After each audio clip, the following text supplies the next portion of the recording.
그리고 저희가 이제 그 서울대가 지금 어떤 거짓말을 했는지에 대해서 변호사님이 정리를 해주셨습니다. 네네. 근데 이제 민주당이 그 이후에 내놓고 있는 반응을 보면 아까 이제 변호사님 지나가면서 말씀하셨던 것 중에도 만약에 한동훈 위원장이 그렇게 했으면 민주당이 어떻게 반응했을 거냐라는 이제 그 말씀도 해주셨는데 오히려 지금 민주당에서는 그런 얘기를 하더라고요. 야, 한동훈 위원장이 다쳤으면 당연히 헬기 타고 가지 않았을 거냐라는 식으로 지금 또 반응을 하고 있거든요. 네네. 거기에다가 추가로 무슨 뭐 김구 여운형 이후 뭐 초유의 지금 막 사태다 이런 얘기까지 나오고 있는데 저는 좀 이상한 게 처음에 분명히 사건이 터졌을 때 홍익표 지금 원내대표도 이 당적이 중요한 게 아니다. 이 지금 피의자에 대해 가지고 그러니까 정치적인 거를 최대한 뭔가 줄이려고 하는 노력이 있었던 것 같은데 일주일 사이에 득달같이 달려들면서 이거를 정치적으로 키우려고 하는 모습으로 민주당에서 보이거든요. 네네. 변호사님 좀 어떻게 보셨습니까? 김구 선생은 총에 맞아서 네. 안두희에 그 총에 맞아서 서거하셨어요. 여운형도 차 타고 가다가 총에 맞아가지고 총탄으로 이제 세상을 갖다 뜨셨어요. 이재명 대표는 저는 근데 사실 그게 이해가 안 돼요. 네. 원래 목이라고 하는 거는 서민 교수님이 더 잘 아시겠지만 네네. 배 같은 거는 아 또 잘 모르신다고 저기 또 네, 손 들고 배 같은 경우는 네네. 칼로 찔려도 네. 저는 이제 뭐 내장 지방도 있고 그렇기 때문에 이게 푹 안 찔릴 것 같아요. 그 다음에 배는 네네. 옷을 입잖아요. 네네네. 내복도 입고 그 다음에 와이셔츠 입고 그 다음에 양복 입고 그러니까 배는 찔려도 잘 안 들어갈 것 같아요.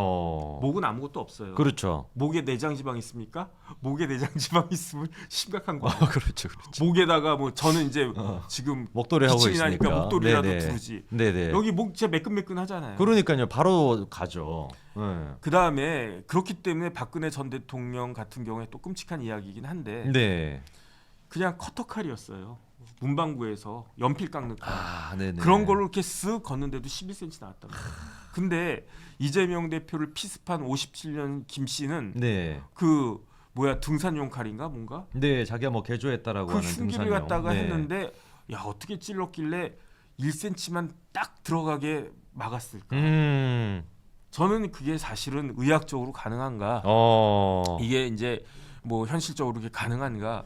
그거는 뭐 모르겠고. 네. 근데 결론은 뭐냐면 김구 선생이나 그 몽양이나 이런 분들은 총 맞아가지고 그 자리에서 즉사하신 분이고 네네. 이재명 대표는 천만다행으로 1.4cm 상처난 분이에요. 그렇죠. 어떻게 같이 비교를 합니까? 아. 그 다음에 무게가 이재명 대표는 자기가 그 몽양이나 아니면 김구 같은 백범 같은 그런 반열의 지도자라고 생각을 하는 것 같은데 네. 생각해 보세요. 몽양이나 백범 같은 분이 이런 경우에 뭐 한 1.4cm 그런 거는 그 뭐야 그 백범이나 몽양은 일제 순사들한테 수없이 당했어요. 그렇죠. 수없이 당해. 네. 그거 뭐 확인은 안 되지만 일상 정도의 일이었겠죠. 그런 분들한테는. 그런데 네. 이제 그런 분들이 뭐 그 정도 상처 입었다고 해가지고 헬기블로가 탔겠습니까? 오히려 아마 그냥 의연하게 그냥 뭐 다쳤나 보다 하고 넘어갔겠죠. 그런 분들은. 한동훈이 헬기 탔겠습니까? 아, 말도 안 되죠. 한동훈이 미국 갈 때 못 타고 갔습니까? 비즈니스 타고 왔어요. 왔죠. 네. 박범계는 미국 갈 때 못 타고 갔습니까? 버스 타고 가죠. 버스 탔어요. 네. 그러니까 한동훈 비대위원장 그렇게 걸고 넘어지면 또 한동훈 비대위원장만 또 키워주는 거예요. 그러니까요. 그걸 모르지? 제가 그 손에, 진짜 찐으로 답답해 하시는데요. 손에 장을 지지는데 네네. 내기하자고요. 만약에 네. 한동훈 비대위원장이 1.4cm 상처가 딱 났는데 네. 그 헬기 타고 가면 제 뭘 걸까? 목도리. 목도리 걸게. 뭐 손가락 뭐 이런 거 걸면 아프잖아. 네, 그거 좀 무서우니까. 네, 그거는 목도리로. 그렇다고 네. 뭐 나도 뭐 1.4cm 뭐 그것도 찢기는 좀 무섭고. 그렇고. 네네. 그 목도리 걸겠어. 목도리로. 말이 안 되죠. 민주당이 하는 게 아니, 다 그다음에 그런 식이에요. 네. 한동훈 비대위원장뿐만 아니고 네네. 민주당의 송영길 같은 사람도 이 정도 가지고 헬기 탔겠어요. 아, 맞네요. 장도리로 맞아도 안 갔죠. 그러니까 네. 어떤 정치인도 이런 상황에서 헬기 탈 사람이 없어요. 아. 그러니까 이게 문제가 되는 거예요. 아무리 이해하려고 해도 이해가 되지가 않는 거예요. 아. 그러니까 그 한동훈 그 비대위원장이 비대위원장 취임사에서 뭐라고 그랬냐? 네네. 민주당은 초현실적이라고 그랬잖아요. 초현실적. 그러니까 불어로 수일 뭐 레알리즘인가 뭐 그런데 네네. 근데 민주당이 왜 초현실적입니까? 당 대표가 초현실적이잖아요. 당 대표가 상식적이지가 않잖아요. 그렇죠. 그런데 이런 부분들을 또 보여준 거예요.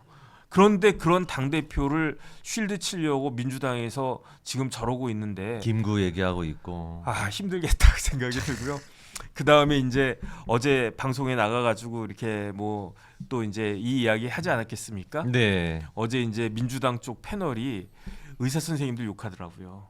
그러면서 저런 의사들은 어떤 의사다? 정치 의사.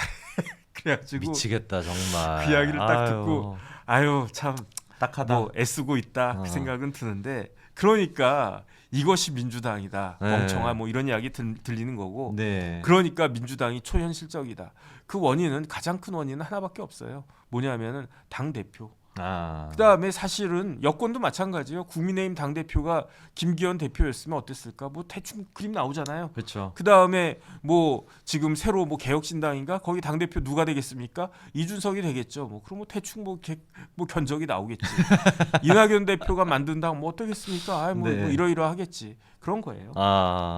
그 변호사님 지금 이제 안 그래도 이낙연 신당이랑 그다음에 이준석 고 얘기도 해주셔가지고 추가적으로 그냥 말씀을 좀 한번 여쭤보면은 일단 이낙연 전 대표 같은 경우는 탈당하겠다라고 선언했고 그리고 이제 신당 만들겠다고 얘기를 했는데 이게 지금 이제 민주당 내부적으로 비명계가 저희가 예측하기로는 비명계가 중심이 되는 어떤 기준축이 될 수 있을 거다라는 예측이 많았는데 실제로 그렇게 될 거라고 보십니까? 파급력이 어느 정도 될 거라고 보십니까? 시간이 갈수록 있을 것 같아요. 시간이 갈수록. 왜냐하면 지금 이재명 대표의 저런 처신을 민주당 내에서는 어떻게든 쉴드를 쳐보려고 하겠지만 사람 생각이 다릅니까? 제 생각하고 성 대표 생각이 다른가? 거의 비슷하죠. 제 생각하고 서민 교수님하고 생각이 다른가? 결국은 비슷해요. 그렇죠. 그러니까 다르다고 지금 서민 교수님이 하다가 그 보면은 그 쉴드를 치고 하다가 결국은 안 되겠다 이럴 거야. 그러니까 내가 이재명 대표 웬만하면 잘 봐주겠는데 이재명 대표가 막 이상한 막 찢는다는 그런 욕도 하고 이재명 대표가 뭐 대장동도 하고 심지어 일제 샴푸로 머리 감고 참다가 더 이상 못 참고 팍 터지는 경우가 있어요. 분명히 터질 거다. 폭발하는 경우가 있어요. 그런데 아니 어떻게 일제 샴푸 가지고 논란이 되어 있는 사람이 그 부산대병원에서 그거 그냥 대충 이거 뭐 받으면 되지 뭐 모가지가 이렇게 뭐 잘린 것도 아니고 뭐 죄송합니다 이건 관통된 것도 아니니까 어찌 됐든지 간에 그 정도 상황에서 헬기를 부를 생각을 갖다가 했다. 이거는 그 아무리 민주당을 지지한 사람이라고 해도 이거는 좀 문제가 있는 것이 아닌가. 그 생각을 갖다가 하지 않을 수 없고요. 그렇다라고 하면 더 이상 그 초현실적인 민주당에서는 안 되겠다. 그러면 어떻게 해야 되겠는가? 그러면 대안을 찾아야 되잖아요. 그러면 이상민 의원 같은 경우는 대안으로 지금 여당을 찾았지만 입당하셨죠. 뭐 이상민 의원 같이 생각하실 분도 있겠지만 그래도 나는 그렇게는 못하겠고 그러면 어쩔 수 없이 가장 가까운 데가 어디냐? 그러면 이낙연 신당 여기야말로 정통적인 민주당 아니냐? 이렇게 이야기할 수 있는 거 아닌가? 저는 그렇게 생각이 되기 때문에 지금은 뭐 미약하지만 이렇게 자꾸 이제 눈동이 그 눈사람 효과 같은 것이 일어날 수도 있겠다. 물론 그거는 이낙연 대표가 어떻게 하느냐에 따라 달렸어요. 그렇죠. 어떻게 하느냐에 따라 달렸지만은 충분히 그런 조건들은 만들어지고 있다라고 저는 판단이 됩니다. 그러면 이낙연 전 대표가 의지만 똑바로 갖고 있으면 될 것 같습니다. 상황상으로 봤었을 때 말씀해 주신 것처럼 이재명이라고 하는 초현실주의자 완전히 지금 현실을 뛰어넘어 있으니까 그 사람에 대한 어떤 기폭제라고 할까요? 그게 드러난 게 그렇게 위급한 상황이라고 하는 그 찰나의 순간에서조차도 이 지금 소방 헬기를 타고서 서울대병원을 갈 생각을 할 수가 있냐? 그리고 평상시에 잘 강조했던 지방의료 이런 모든 정책들이 다 무너질 수밖에 없는 거잖아요. 그게 이제 기폭제가 돼가지고 결국에는 이 비명계도 참지 못하고 이낙연 신당으로 합류할 가능성이 높다 이렇게 보시는 거네요. 그러니까 이재명 대표 같은 사람을 리더로 보스로 모시고 이 정당을 하겠다라고 하는 사람은 제 생각엔 딱 한 사람밖에 없어요. 어떤 사람들이냐? 이재명 밑에서 내가 이 배지를 달 수 있는 배지가 얼마나 매혹적인데 이 배지는요. 제가 봤을 때는 그 골룸의 절대 반지랑 똑같은 거 아닌가 싶어요. 국회의원들의 그 마이 배지가. 프레셔스. 그러니까 아 이재명한테 내가 붙어 있으면 이거 나 달 수 있어. 배지 달 수 있다. 이런 사람들은 그냥 끝까지 남아 있겠지만 지금 뭐 이상민 의원도 마찬가지고 그다음에 오늘 제가 국회 갔다 왔는데 조응천 의원 뭐 그거 하시더라고요. 그 토크 콘서트. 네. 조응천이나 이상민이나 뭐 원칙과 상식이나 이런 데 있는 의원들한테는 뭐가 내려갑니까? 자객이 내려가잖아요. 그렇죠. 자객을 지금 기다리고 계셔야 돼요. 가만히 계시면 자객 공천을 지금 하니까. 그러니까 네. 집에 앉아 있으면 저기 집에 자객이 쳐들어와가지고 죽는 그렇죠. 거예요. 네. 그러면 집에 앉아서 죽나 나가서 죽나 똑같은 거지. 그렇죠, 그렇죠. 그러면 앉아서 죽는 건 100% 확실하고 네. 나가면은 뭐 10%든 20%든 살 길이 뭐 그나마. 50%든 뭐 활로가 있을 수 있으면 그렇죠. 그럼 어떻게 하겠습니까? 집에 가만히 앉아 있으면 뭐 바보지. 음. 왜 그러냐면 집이 커요. 네. 집에 뭐 하인들도 있고 옛날로 치면 뭐 수십 명이 집에 있는데 다 내 적이야. 근데 그 와중에 자객이 집에 들어왔어. 그러면 정상적인 집이라고 하면 그 자객을 우리 집 사람들이 이렇게 탁탁탁 해가지고 쫓아내야죠. 같이 이제 합심해서 싸워가지고 네. 자객을 물리쳐야 되는데. 그렇죠. 네. 근데 지금은 어떻게 되어 있냐? 민주당 상황은 비명계들한테는 자객이 들어오면 집에 있는 가족들이 자객하고 합세해가지고 나를 죽이려고 한단 말이야. 그러면 죽지.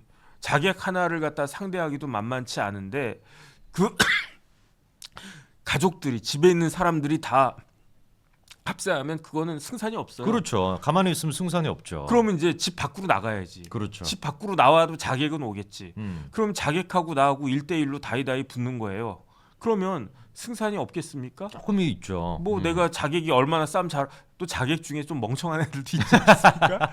멍청할 때좀 그러니까 뭐 어리버리한 자객 같은 것들은 뭐 쉽게 네네. 이기면 아니 그러면 내가 배지를 갖다가 네네. 또 달 수도 있는 거지. 충분히 가능성이 있죠. 그런데 네. 어떻게 하는 게 더 나으냐? 근데 생각해 보니까 집이 있어. 그러니까 큰 집은 아니더라도 작은 집이 있어. 네네. 그러면 거기 가면 최소한 한두 명이라도 내가 도움을 받을 수 있어.